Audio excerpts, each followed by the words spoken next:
Come on, you can get it, get it, get it, get it, get it.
Paul Dozier and Margaret Bell, Paula Atherton and New Era, Kimmy Horn, Markeel Jordan, and the incomparable Angela Winbush. So make sure you join us July 10th through the 12th at the Idlewild Music Fest on Williams Island in Idlewild, Michigan. For tickets and more information, go to idlewildmusicfest.org. Idlewild and smooth 90.5 FM HD radio. Now that's a match made in heaven. It's time to get busy. Live from the smooth 90.5 FM HD studio, you are tuned into the Maya Akai Show. You have my undivided attention. Streaming worldwide at Live 365, iHeartRadio.com. Listen via Sirius Channel 432. Watch and listen at WGSJBC.com. Maestro, if you please. The Maya Akai Show. Radio never looked so good. 5,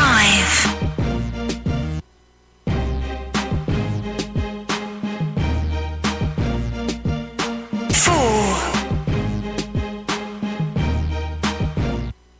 3,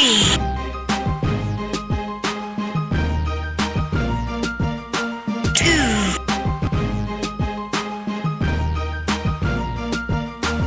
1.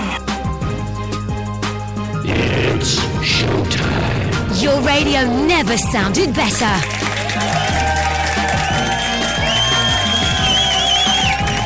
All right.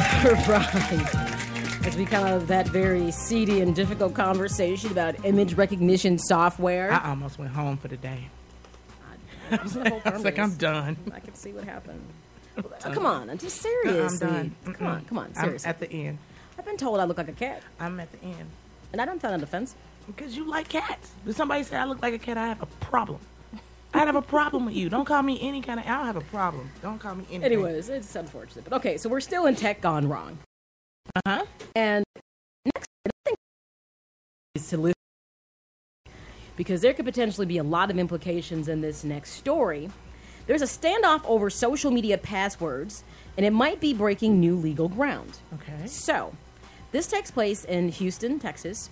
There's a man who used social media, as almost every business does, to promote themselves. Mm-hmm. He had a gun store. And he was known for, like, you know, he always had very politically charged messages, criticizing the president, obviously promoting, you know, the Second Amendment, as someone who had a gun store would obviously do. Mm-hmm. He lost ownership of a suburban Houston store in bankruptcy. Okay. Spent nearly 7 weeks in jail because he's refused to give the federal judge, who's given an order to share with the new owners passwords to the business Facebook and Twitter accounts, which the judge says is property of the business. Now that's interesting. I was like, because obviously he created, I mean, do like business and commerce and everything. But to me, this interesting. Why make a new password? Make your own. Right. Like, why do I have to surrender my customers to you? That's a customer space that I built. Wait. Okay, so let me get this straight. So he had a business and he lost bankruptcy. And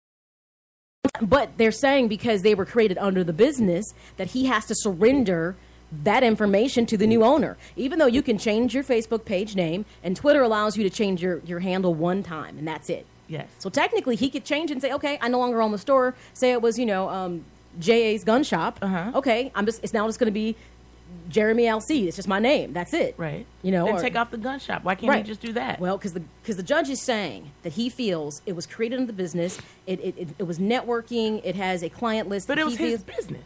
Exactly. But the judge is actually saying that he has to surrender this. And I think this is huge for anybody, because let's just say you don't lose your business in bankruptcy. Let's just say you decide to sell it, but you're not getting out of the business. Why in God's name would I surrender my client list to somebody unless that's something I've agreed upon in the sale of my business? So it's interesting. Mr. Alcide said, he feels that ultimately they're trying to silence his voice because they feel like because he's such, a staunch advocate for the Second Amendment, and they feel that they're trying to take away something that the accounts are 3 years old. He says so they've been established for a while. They're Facebook accounts. He said they're not company accounts, and everyone knows those accounts are attributed to him because of what he would post and say on the pages. So though he owned a gun shop, he said he was always expressing his thought, and I guess he's got quite a bit of followers behind him. So they won't move over? Why can't he just say, here, I'm moving to just J Alcide or whatever. All you do is change the name, but everything stays the same. Nothing changes. What the court is ordering, he has to give up. He can't.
Carolina in 2012, there was an internet company, and this makes sense.